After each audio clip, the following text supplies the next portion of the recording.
เพราะว่าเฮาเกิดมาในโลกนี้คิดเบิ่งคักๆมันเกิดมาหยังมันเกิดมาเฮ็ดหยัง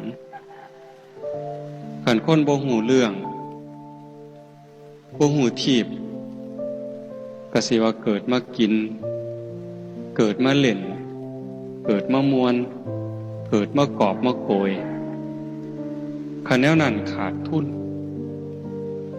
แต่คันผู้ใดเห็นว่าชีวิตนี่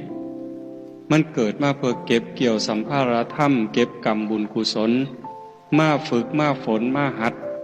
มาขัดมาเก่าเจ้าของบุคคลเหล่านี้